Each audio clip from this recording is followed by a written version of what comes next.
¿Sabían ustedes que la educación, al igual que la salud, es considerada un derecho fundamental?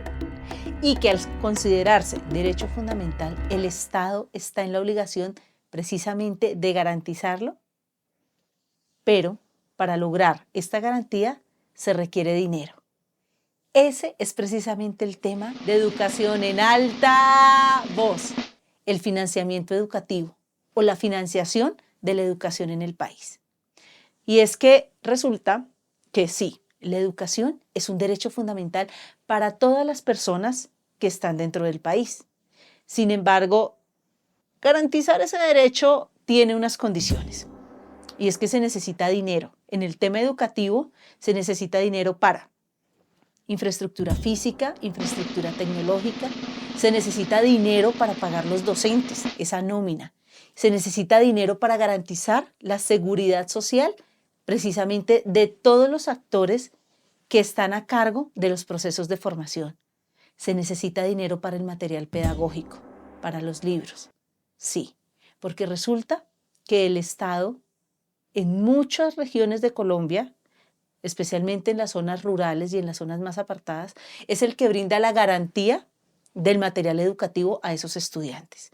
Y por supuesto, se necesita dinero para pensar, diseñar, ejecutar las políticas públicas.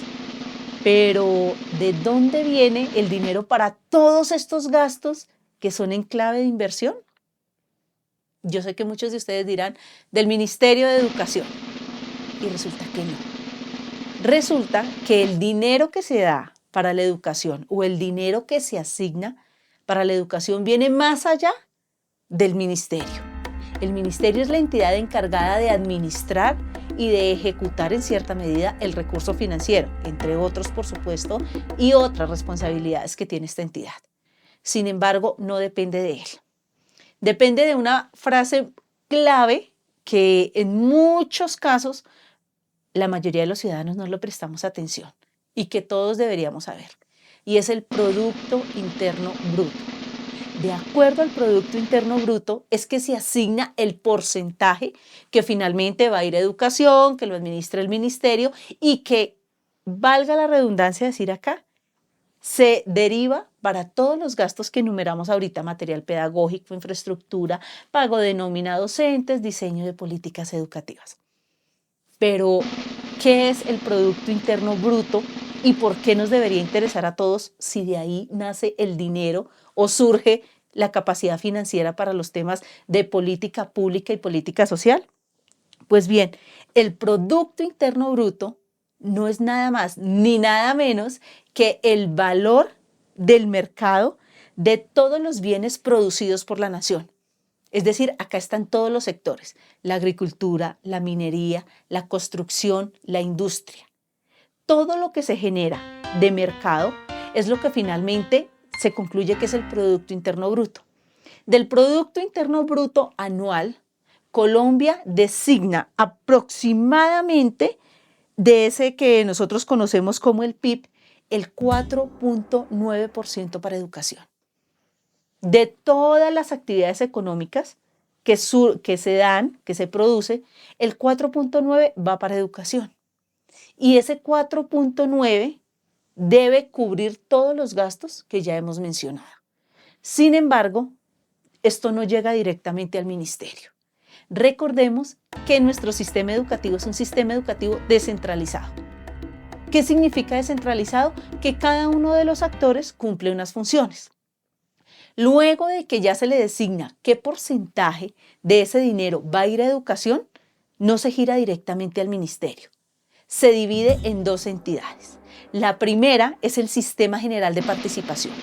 El Sistema General de Participación dice: de ese 4.9 que se da a educación, yo tengo la responsabilidad efectiva de dar aproximadamente el 2.5. Es decir, yo no doy todo. El Sistema General de Participación, 2.5. Y el Sistema General de Regalías da el restante, que es el 2.4, para el total del 4.9. Sin embargo, Esto no es tan sencillo de decir, yo pongo el 2.5, regalías y participación pone el 2.4 y acá está ministerio. No, estas decisiones pasan por el Departamento Nacional de Planeación, porque todos los recursos que tiene la nación para ser ejecutados son planeados. Y resulta que finalmente, ¿quién le da al Ministerio de Educación ese dinero? El Ministerio de Hacienda. Por eso, cuando se llegan momentos de tensión y de negociación con distintos actores educativos para acceder o para tener un mayor presupuesto, siempre el Ministerio de Educación, los delegados, hablan de que es necesario sentarse con el Ministerio de Hacienda, porque finalmente ellos son los que administran el dinero. Por eso, cuando hablamos de que el ministerio debe dar los recursos, sí y no. Sí, porque es el ente rector de la educación en Colombia, pero recordemos que todos tenemos unas limitantes y las entidades, por supuesto que también las tienen. Y en el caso financiero, como en muchas otras responsabilidades del ministerio, este no tiene el 100% de la autonomía. Fijémonos que depende de unas tasas fijadas, depende de los niveles de producción, una producción que nos marca si aumenta o disminuye nuestro PIB, Producto Interno Bruto, y de acuerdo a las proyecciones del Departamento Nacional de Planeación y, por supuesto, de lo que se evalúe con el Ministerio de Hacienda. Es así como finalmente se da el recurso a la educación. Pero el recurso a la educación no solamente se gira al Ministerio de Educación. Y ahí viene un tema muy interesante que todos deberíamos conocer para poder discutir y participar de las mesas de diálogo en torno a la educación. Y es que como sistema educativo descentralizado, el ministerio tiene otras entidades en las cuales se apoya y por supuesto que es ancla. Y son las entidades territoriales certificadas, o más conocidas como ETC. Las entidades territoriales certificadas son las que se conocen como las secretarías de educación del distrito o del departamento. En Colombia nosotros tenemos 32 departamentos, pero tenemos en educación 94 entidades certificadas, es decir, 94 secretarías de educación. Y ustedes se estarán preguntando, ¿por qué si hay 32 departamentos, por qué hay tantas secretarías de educación o tantas entidades territoriales? Pues resulta que en cada departamento hay más de 2 entidades certificadas. Por ejemplo, Cundinamarca es un departamento y como tal tiene su entidad certificada, la Secretaría de Educación de Cundinamarca. Pero dentro del departamento de Cundinamarca hay varias entidades certificadas, es decir, varios municipios que tienen autonomía financiera y por ende tienen su Secretaría de Educación independiente. Por eso llegamos a tener en total 94 entidades certificadas, 94 secretarías de educación a nivel nacional. Eso es solamente para un ejemplo. Entonces, ¿qué sucede? Está Ministerio de Educación, al cual Ministerio de Hacienda, Departamento Nacional de Planeación, le entregan el dinero para la educación. Y este ministerio, anclado y apoyado en las secretarías de educación, distribuye el dinero a través de, si se quiere llamar de manera, en una estrategia cascada, así se distribuye el dinero para educación. Pero, así como les decía ahorita, que el ministerio, igual que en muchas cosas, no tiene 100% autonomía porque depende de unas variables, resulta que en la ejecución de los recursos para educación tampoco. ¿Por qué? Porque hay unas necesidades fijas, es decir, unos gastos fijos en los cuales es urgente e innegociable que se ejecuten esos recursos asignados. ¿Cómo están dados esos recursos? Estos recursos están dados y organizados a través de un conjunto de gastos que se llaman o de inversión, que es la llamada canasta educativa. Esto lo estamos hablando para sector público. En la canasta educativa está precisamente todo lo que se requiere. ¿Para qué? Para que el Estado garantice la educación como derecho fundamental. ¿Qué viene dentro de esa canasta? Todo lo que tiene que ver con recursos humanos. ¿Recuerdan que al principio nombramos el tema de la nómina de los docentes? Hay que tener en cuenta la nómina de los docentes, los directivos docentes, los administrativos y por supuesto todo el personal que está en ministerios y secretarías de educación. Junto a esa nómina, por supuesto, hay que garantizar el tema de la seguridad social de esos empleados, que pasan a ser, por supuesto, empleados del Estado. Como primer rubro está entonces el tema del recurso humano. Como segundo rubro está el tema del recurso físico. Recuerdan ustedes que también enunciamos la infraestructura física y la infraestructura tecnológica. Es fundamental el hecho de garantizar unas aulas seguras. Y no solamente en temas de que si surge un temblor tengan la suficiente solidez, no. En temas de infraestructura física se mide, por ejemplo, y se tiene en cuenta el tema de la ventilación, la iluminación a las aulas, el tema de los escritorios de los estudiantes, los espacios adicionales culturales y deportivos que están dentro de una institución, teatros, auditorios, escenarios deportivos. Eso va dentro de la infraestructura física, los laboratorios, todo eso está dentro de la infraestructura física y es deber del Estado, a través de sus secretarías de educación y de los directivos docentes, preservar y mantener en óptimas condiciones esas instalaciones. Para lo cual, por supuesto, se necesita dinero. Dinero que viene de la partida que se asigna desde el Departamento Nacional de Planeación y desde el Ministerio de Hacienda. Ligado también a la infraestructura física está, por supuesto, la infraestructura tecnológica, los dispositivos digitales, es decir, las tabletas y los computadores, pero también la conectividad a Internet. Conectividad a Internet que se divide en dos componentes. Para trabajo administrativo, es decir, de tipo de carácter explícitamente institucional, y para el uso académico, es decir, para los estudiantes. También, por supuesto, se necesita dinero. Entonces, fijémonos que realmente la inversión en educación es bastante robusta y no solamente es responsabilidad del Ministerio de Educación. Esto va en cascada a las secretarías de educación y ya vamos a ver quién más interviene ahí.